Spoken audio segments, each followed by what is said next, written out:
বলে আমাদের মুখের ভাষা খারাপ হইছে হইছে কেমনে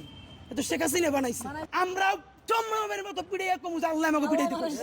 আমি একা ওসমান হাদির নিরাপত্তার কথা চিন্তা করেন আপনারা বাংলাদেশের নিরাপত্তা চিন্তা কেন করেন না বাংলাদেশে তাদের কোনো শিকড় নাই দেখেন এখন তাদের নতুন নেতৃত্ব আনতে চায় সজীব ওয়াজেদ জয়দিল আমেরিকায় বৈশা আর নিজে দিল্লিতে আছে না নাই তাও তো জানি না এখন কোন অবস্থায় আছে চিতে আছে কবরে আছে নাকি ট্রমায় আছে নাকি নাই এটা তো তার কালকে ক্লিয়ার করা উচিত আমার ধারণা সে তো ভালো অবস্থায় নাই কারণ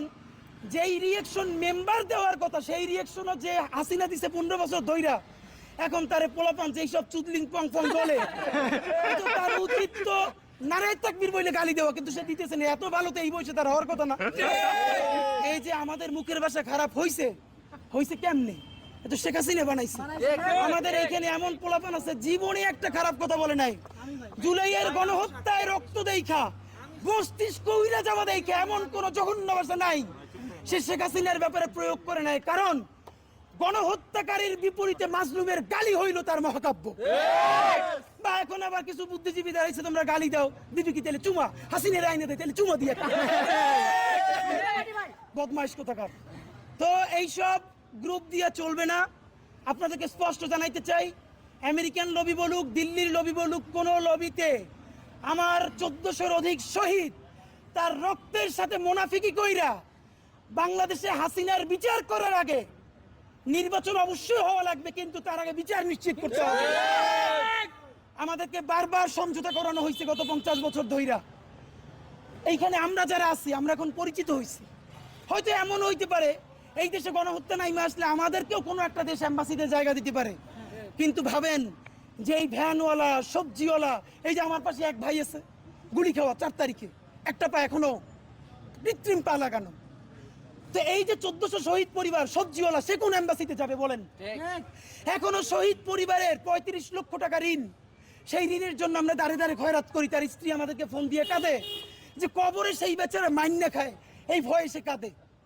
ভাবেন আমাকে ফোন দিয়ে বলতেছে যে তোমার আঙ্কেল কবরে 35 লক্ষ টাকা ঋণ আমি অসুস্থ হয়ে যাইতেছি যে তাড়াতাড়ি মাফ না করলে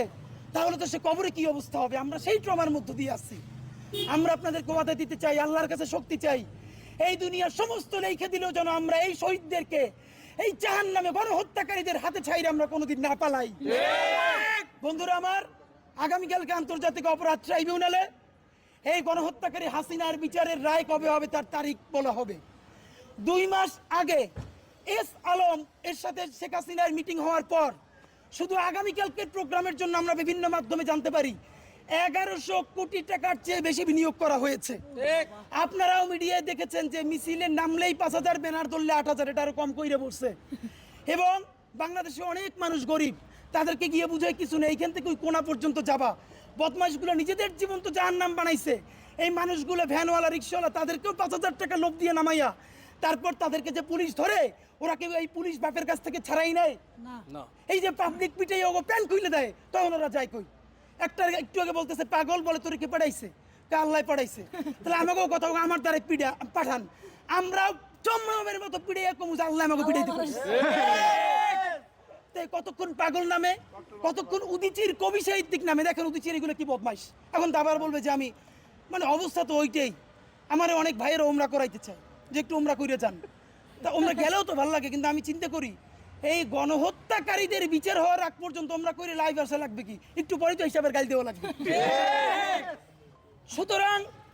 আপনাদের কাছে একটাই কথা আগামীকাল ফজরের নামাজ আমরা এইখানে পড়ব ইনশাআল্লাহ আমাকে নিয়ে ইতিমধ্যে আওয়ামী লীগের বিভিন্ন পেজে বলা হয়েছে যে আমি আমার স্ত্রী সন্তান আমার পরিবার এবং সব কিছু তাদের খবরে আছে বিভিন্ন গুরুত্বপূর্ণ জায়গা থেকে আমাকে বলা হচ্ছে আমি যেন সাবধানে থাকি এই 2টা দিন আমারে যে আপনারা সাবধানে থাকতে বলেন আমাদের দেখে মিডিয়ার বাইরে ছুটে আসছে যে এই শহীদ পরিবারটা যার বিচার আইনা না দিতে পারলে আবারও তার উপরে গণহত্যা হবে তারে তো মিডিয়া চিনেও না তার উপরে আবার হত্যা হইলে কোন মিডিয়া তার কাছে যাবে আমার যে আপনারা নিরাপদ থাকতে বলেন আমি একা ওসমান হাদির নিরাপত্তার কথা চিন্তা করেন আপনারা বাংলাদেশের নিরাপত্তা চিন্তা কেন করেন না দেশে দেশে সবার সাথে দ্য নিউজ।